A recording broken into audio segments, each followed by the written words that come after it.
Buenas tardes, acá seguimos con la mejor voz que tenga para hoy, en este tiempo que estamos acá con Moisés, acompañando a Moisés y a Aarón en el libro de Éxodo.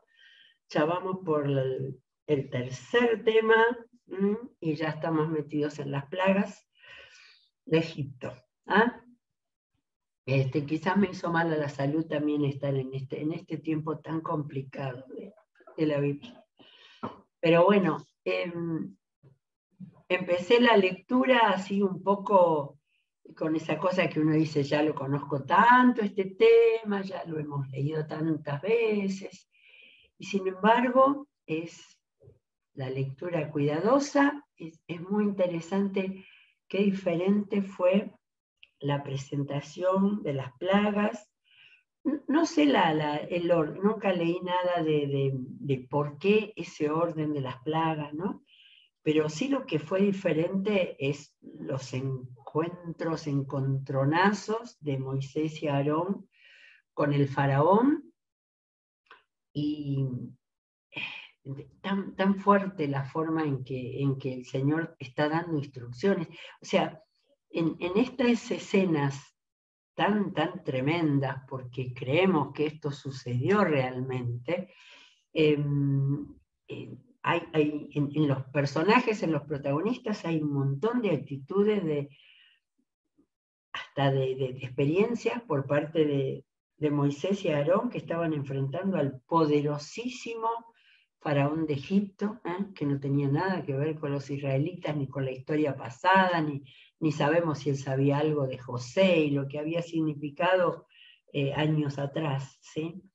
Pero importante, y sobre todo en la presencia del Señor y la manera que el Señor va guiando estas presentaciones, de manera que no son las figuritas de las plagas, sino la presencia de Dios en este tiempo de la Biblia, ¿no? Tomando una Biblia, a ver, el comienzo, habiendo pasado muchísimos años, pero los comienzos de la palabra, cuando Dios estaba cerca, Dios hablaba directamente, Dios guiaba, Dios conducía, ¿sí? De manera que para prestarle mucha atención a lo que vamos leyendo.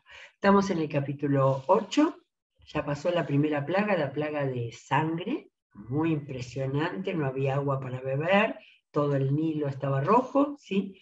Y ahora empezamos el capítulo 8. 7 días pasaron después de que el Señor golpeó el Nilo. Me estoy fijando en cada palabra. El Señor golpeó el Nilo, ¿sí? No era Moisés y Aarón, sí. El tema, quien lo está escribiendo es Moisés, y Moisés sabe que fue así, ¿sí? Faraón vivía todavía, estaba totalmente desubicado, como cuando uno le agarra la lluvia y después salió de la lluvia y se olvidó. Él no entendía nada de lo que estaba pasando, y vamos a ir al segundo y tercero y cuarto milagro en el día de hoy, y vamos a ver de qué manera aquel que está recibiendo palabra de Dios con hechos muy fuertes, se va movilizando, ¿sí? Bien. Entonces, capítulo 8 empieza, el Señor le ordenó a Moisés, ve a advertirle al faraón que así dice el Señor. Esta era la palabra, no iba en su nombre, así dice el Señor. Deja ir a mi pueblo para que me rinda culto. Si no los dejas ir, infestaré de ranas todo el país. El Nilo hervirá de ranas y se meterán en tu palacio y hasta en tu alcoba y en tu cama, y en las casas de tus funcionarios y de tu pueblo y en tus hornos y artesas. Se treparán sobre ti, sobre tu pueblo y sobre tus funcionarios. Luego el Señor le dijo a Moisés, dile a Aarón que extienda su vara sobre ríos, arroyos y lagunas, para que todo Egipto se llene de ranas. Aarón extendió su brazo sobre las aguas de Egipto y las ranas llegaron a cubrir todo el país. No era solamente ahí, la ciudad estaba junto al Nilo, todo el país. Ahora, tomemos en cuenta los detalles. No fue Moisés, ¿eh? Yo creo que si a cualquiera de nosotros nos dicen, antes de ponernos a leer el Éxodo en serio, a ver cómo fue los milagros de las plagas, y Moisés. No, fue Aarón, ¿sí? A lo mejor era yo la que no me acordaba, pero Moisés era el vocero. Moisés era el que se relacionaba, aquel que seguía diciendo, yo no sé hablar. Moisés era el que enfrentaba y Aarón era el que tenía, el que activaba la acción. Pero mediante sus artes secretas, los magos hicieron lo mismo, de modo que hicieron venir ranas sobre todo Egipto. Era nada más que para demostrar su poder, porque lo que hicieron fue traer más desgracia a lo que significaba ya una primera bandada bandada no es de rana, una barbaridad de ranas sobre todo Egipto. Para mostrar su poder, para enfrentarse al poder de Dios, hicieron que se duplicara la cantidad de ranas. Entonces el faraón mandó llamar a Moisés y a Aarón y les dijo, ruéguenle al Señor que aleje las ranas de mí y de mi pueblo, y yo dejaré ir al pueblo para que ofrezca sacrificios. Moisés le dijo, dime cuándo quieres que ruegue al Señor por ti, por tus funcionarios y por tu pueblo. Las ranas se quedarán solo en el Nilo, y tú y tus casas se librarán de ellas. Presto atención a la manera tan respetuosa. Moisés estaba respaldado por el poder de Dios. Ya lo había visto 2 veces, así, en una forma extraordinaria, y sin embargo trataba respetuosamente al faraón. Mañana mismo, contestó el faraón. Así se hará, respondió Moisés, y sabrás que no hay Dios como el Señor, nuestro Dios. Las ranas se apartarán de ti, tus casas, tus funcionarios y de tu pueblo, y se quedarán únicamente en el Nilo. Tan pronto como salieron Moisés y Aarón de hablar con el faraón, Moisés clamó al Señor en cuanto a las ranas que había mandado sobre el faraón. ¿Sí? No dice sobre Egipto, sobre el faraón. Él era el que no dejaba. Él era el que estaba entorpeciendo la obra de Dios. El Señor atendió los ruegos de Moisés y las ranas comenzaron a morirse por las casas, en los patios y en los campos. La gente las recogía y las amontonaba y el hedor de ranas llenaba el país. Pero en cuanto el faraón experimentó alivio, endureció su corazón y tal como el Señor lo había advertido, ya no quiso saber nada de Moisés y de Aarón.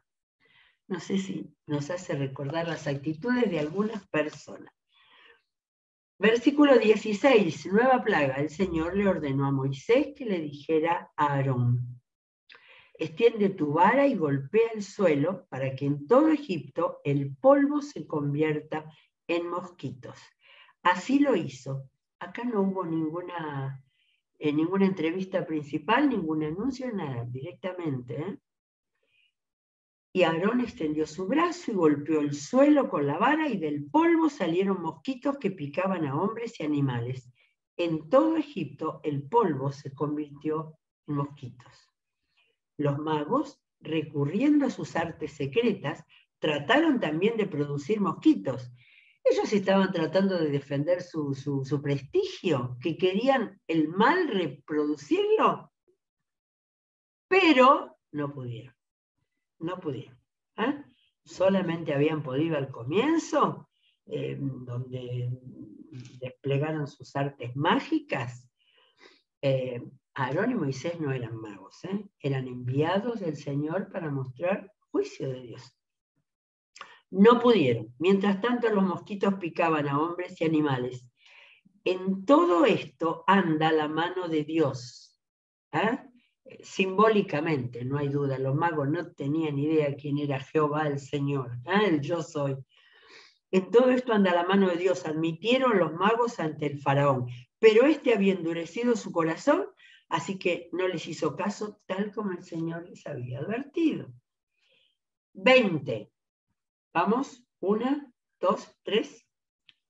El Señor le dijo a Moisés, sería la 4. El Señor le dijo a Moisés, mañana vas a madrugar. Me encanta este dato. El Señor le iba mostrando todo el proceso. Vas a madrugar, le saldrás al paso al faraón cuando baje al río. ¿Se bañaría en el río para bañarse? No sé. Cuando baje al río y le advertirás, así dice el Señor, deja ir a mi pueblo para que me rinda culto. Si no lo dejas ir, enviaré enjambres de tábanos sobre ti, sobre tus funcionarios, sobre tu pueblo y sobre tus casas. Todas las casas egipcias y aún el suelo que pisan se llenarán de tábanos.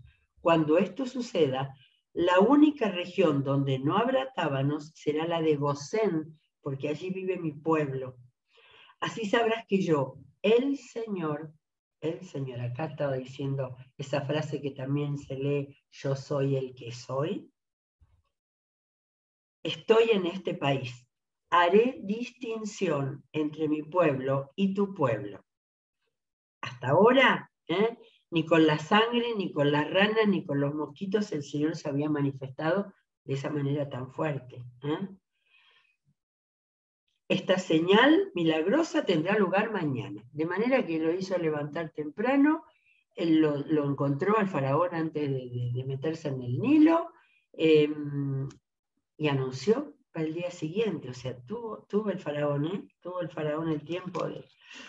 Densas nubes de tábanos irrumpieron en el palacio del faraón y en las casas de sus funcionarios y por todo Egipto. Por causa de los tábanos, el país quedó arruinado. Llamó entonces el faraón a Moisés y a Aarón y les dijo, vayan y ofrezcan sacrificios a su Dios aquí en el país. No estaría bien hacerlo así, contestó Moisés, porque los sacrificios que ofrecemos al Señor nuestro resultan ofensivos para los egipcios. Si a la vista de ellos ofrecemos sacrificios que les son ofensivos, seguramente nos apedrearán. Tenemos que hacer un viaje de 3 días hasta el desierto para ofrecerles sacrificios al Dios Señor nuestro, pues así nos los ha ordenado.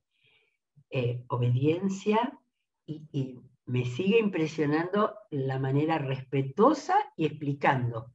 No era capricho, había una razón ritual, ceremonial. El faraón respondió, voy a dejarlos ir para que ofrezcan sacrificios al Señor su Dios en el desierto, con tal de que no se vayan muy lejos y que rueguen a Dios por mí. En cuanto salga yo de aquí, le aseguró Moisés al faraón, rogaré por ti al Señor y de aquí a mañana los tábanos se habrán apartado de ti, de tus funcionarios y de tu pueblo. Pero tú no debes seguir engañándonos, ni impidiendo que el pueblo vaya a ofrecerle sacrificios al Señor. Así que Moisés salió y le rogó al Señor por el faraón. El Señor accedió a los ruegos de Moisés, ¿sí? Me gusta el relato, el Señor accedió a los ruegos de Moisés y apartó los tábanos del faraón, de sus funcionarios y de su pueblo. No quedó un solo tábano. Pero una vez más, el faraón endureció su corazón y no dejó que el pueblo se fuera. Y terminamos el capítulo 8, vamos al 9. La plaga en el ganado, dice, o sea, cada vez viene peor esto. El Señor le ordenó a Moisés que fuera a hablar con el faraón. Acá, es decir, ya vieron que hubo uno que fue directamente la plaga, ahora el Señor está dictando los pasos que siguen. Y le advirtiera al faraón, así dice el Señor, Dios de los hebreos. No había usado hasta ahora esa forma, Dios de los hebreos. Deja ir a mi pueblo para que me rinda culto.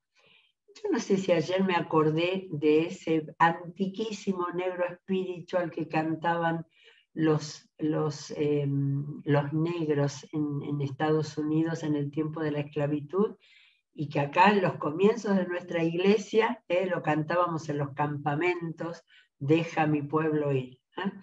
Maravilloso negro espiritual que a los negros esclavos les daba fuerza y esperanza. deja a mi pueblo ir para que me rinda culto. Si te niegas a dejarlos ir y sigues reteniéndolos, la mano del Señor provocará una terrible plaga entre los ganados que tienes en el campo y entre tus caballos, asnos, camellos, vacas y ovejas. Acá la nota de mi Biblia de estudio dice que no todos esos animales había en ese tiempo ahí, de manera que esto debe ser un anacronismo, ¿no? Cuando las cosas se ubican fuera de fecha. ¿Ah? No recuerdo, pero creo que los camellos fueron tiempo después, algo así. No me acuerdo bien, pero no todos estos animales eran el ganado de Egipto en ese momento. Pero el Señor hará distinción entre el ganado de Israel y de Egipto, de modo que no morirá un solo animal que pertenezca a los israelitas. Ya está marcando el Señor una diferencia que no había hecho al principio. No era solamente la prohibición, el permiso, el solicitar el permiso para ir al desierto a ofrecer el sacrificio, que ellos sabían que eso era liberación para el pueblo. Sin embargo, ya en esta plaga, el Señor estaba marcando que a su pueblo no le iba a pasar nada. Además, el Señor fijó un plazo y dijo: mañana yo, el Señor, haré esto en el país. En efecto, al día siguiente murió todo el ganado de los egipcios. Pero del ganado de los israelitas no murió ni un solo animal. Envió el faraón gente, porque hasta dudaba de todo lo que le decían, envió el faraón gente a ver a los ganados de los israelitas, y se encontraron con que ni un solo animal había muerto. Sin embargo, el faraón endureció su corazón y no quiso dejar ir a su pueblo. Versículo 8, capítulo 9, versículo 8. Entonces el Señor le dijo a Moisés y a Aarón: tomen de algún horno, o sea, toda la escenografía preparada por el Señor. Tomen de algún horno puñados de ceniza y que la arroje Moisés al aire en presencia del faraón. La ceniza se convertirá en polvo fino y caerá sobre todo Egipto, y abrirá úlceras en personas y animales en todo el país. Moisés y Aarón tomaron ceniza de un horno y se plantaron ante el faraón. Los dos venían con los puñados de ceniza, pero tal cual como el Señor había ordenado, Moisés la arrojó al aire y se abrieron úlceras purulentas en personas, úlceras purulentas en personas y animales. Me siento ya que me están tocando por todo el cuerpo. Los magos no pudieron enfrentarse a Moisés, pues ellos y todos los egipcios tenían úlceras. Acá va la ironía. La ironía de Moisés al relatar esto, porque él había sido protagonista. Pero el Señor endureció el corazón del faraón y tal como el Señor se lo había advertido a Moisés, no quiso el faraón saber nada de Moisés ni Aarón. Nos hace recordar esto a personas que frente a la obra del Señor y a haber conocido y no quieren saber nada, aunque pueden ver, esto fue material, reconocible y visible, ¿sí? Otros con otro tipo de pruebas tampoco pueden reconocer al Señor. Muy bien, yo las tenía anotadas para no olvidarme. La quinta era la de las úlceras, ¿sí? Bueno, ahora viene de otro tipo, porque eran variados los problemas, no eran todos de la misma manera, ¿sí? La plaga de granizo en el versículo 13. El Señor le ordenó a Moisés madrugar al día siguiente. Así que algunos días Moisés tuvo que trabajar más que otros. Y salirle al paso al faraón para advertirle: Moisés debía sentirse muy apoyado por el Señor, porque realmente la furia que tendría el faraón al ver otra vez que Moisés venía, y no eran unos molestos hebreos, sino que algo malo iba a pasar, mínimamente, aunque tenía el corazón endurecido. Esa expresión de que el Señor endureció su corazón, algunas veces sí, y muchas otras no, dice que Él endureció su corazón.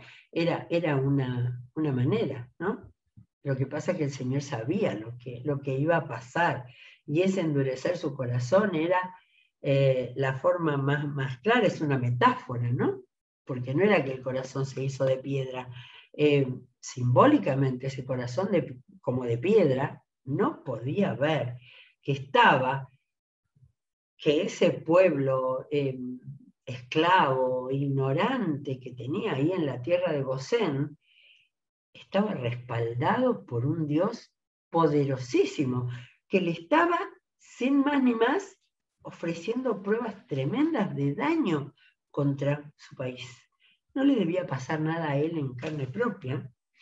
El Señor le ordenó, bueno, madrugada, así dice el Señor, que fuera a advertirle. Nuevamente se le planta a Moisés y a Aarón y le dice, así dice el Señor y Dios de los hebreos. Señor y Dios de los hebreos. Acordémonos cuando decía Señor era yo soy el que soy. Deja ir a mi pueblo para que me rinda culto, porque esta vez voy a enviar el grueso de mis plagas contra ti, contra tus funcionarios y tu pueblo, para que sepas que no hay en toda la tierra nadie como yo. Si en este momento desplegara yo mi poder y a ti y a tu pueblo los azotara con una plaga, desaparecerían de la tierra. Hasta ahora nunca el Señor había hablado de una manera tan fuerte.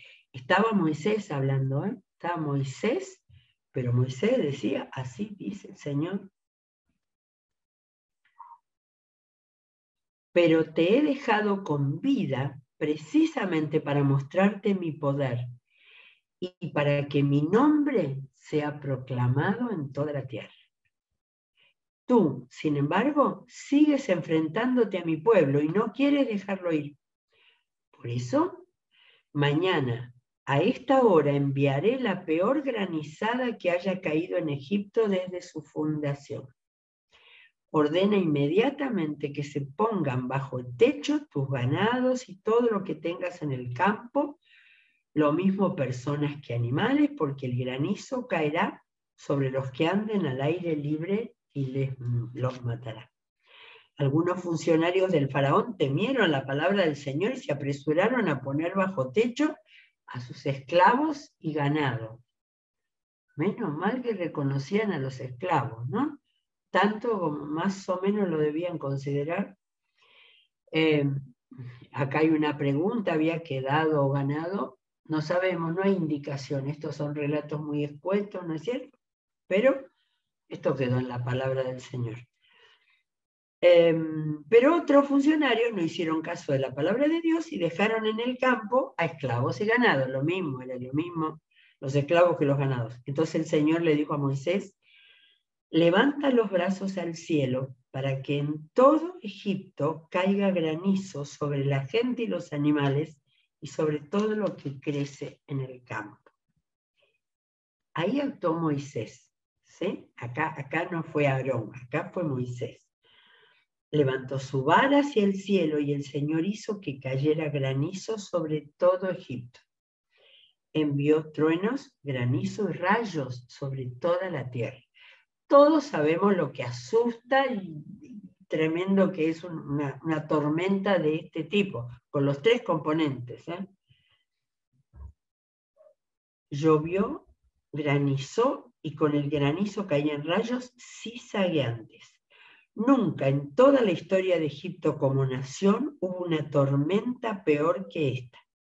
El granizo arrasó con todo lo que había en los campos de Egipto y con personas y animales, acabó con todos los cultivos y derribó todos los árboles. El único lugar en donde no granizó, ¿dónde? Fue en la tierra de Gosén, donde estaban los israelitas. Entonces el faraón mandó llamar a Moisés y a Aarón y les dijo, claro, él habrá estado en el palacio con toda su gente, ¿no? Bien resguardaditos. Esta vez reconozco mi pecado. El Señor ha actuado con justicia mientras que yo y mi pueblo hemos actuado mal. No voy a detenerlos más tiempo, voy a dejarlos ir. Pero rueguen por mí al Señor que truenos y granizo los hemos tenido de sobra. En cuanto yo salga de la ciudad, le contestó Moisés, elevaré mis manos, así como había elevado la vara, ahora elevaré mis manos en oración al Señor y cesarán los truenos y dejará de granizar. Así sabrás que la tierra es del Señor. En cada una de estas palabras siempre había una nueva palabra, ¿eh? La tierra es del Señor. El faraón, que se creía el más poderoso de la tierra, tenía que recibir esta palabra. Que no la entendiera, que no la aceptara es otra cosa, pero tenía que escucharla. Él había escuchado. La tierra es del Señor. Sin embargo, yo sé que tú y tus funcionarios aún no tienen temor de Dios. Esta es la idea de temor de Dios que habla tanto la Biblia y que habla tanto Eclesiastés y que habla tanto Proverbios, ¿no? Es decir, el temor de Dios es el reconocimiento de Dios. El lino y la cebada fueron destruidos, ya que la cebada estaba en espiga y el lino en flor. Sin embargo, el trigo y la espelta no se echaron a perder porque maduran más tarde. Fíjense el detalle, la explicación. Tan pronto como Moisés dejó al faraón y salió de la ciudad, elevó sus manos en oración al Señor y enseguida cesaron los truenos y dejó de granizar y de llover sobre la tierra. Pero en cuanto vio el faraón que habían cesado la lluvia, el granizo y los truenos, reincidió en su pecado. Todas las veces lo cuenta distinto. Este narrador fantástico de esta parte del Éxodo es un relato minucioso, detallado, con diferencias. Reincidió en su pecado y tanto él como sus funcionarios endurecieron su corazón. Antes era él solo, ahora es él y sus funcionarios. La manera en que habrán insultado al pueblo hebreo en toda la lengua, ¿no? Tal como el Señor lo había advertido por medio de Moisés, el faraón endureció su corazón y ya no dejó que los israelitas se fueran. Este es hasta acá el más largo de los milagros, con todos sus diálogos, con un aparente arrepentimiento del faraón y todavía no pasaba nada. Todavía no, en realidad lo que pasaba, ya ni siquiera el miedo le funcionaba, ni siquiera tenía alguna especie de temor por el Señor, ¿sí? Que pensemos, ¿no? Las tantas oraciones que se elevan al cielo cuando hay una situación difícil y la manera en que después que pasó el peligro o la enfermedad o lo que fuera, el Señor desapareció de la mente, del corazón de las personas. Estos episodios de las plagas de Egipto son una película para los seres humanos, para poder ver las actitudes de los hombres frente a Dios. Ni qué decir en nuestro tiempo que lo ignora. Bueno, llegamos al capítulo 10 y mañana vamos a arrancar. Todavía nos faltan 3, sí, nos faltan 3 y ya pronto llegamos a la Pascua, ¿eh? Gracias a Dios porque en su palabra, aún en los que podíamos llamar pasajes que no son agradables, que no son de bendición, que no son... Pero acá vemos al Señor Todopoderoso, al Señor que es el que es, al Señor de todos los pueblos, el Señor es su iglesia en el día de hoy. Seguimos mañana, que el Señor los bendiga y seguimos con toda la programación de este día. Hasta mañana.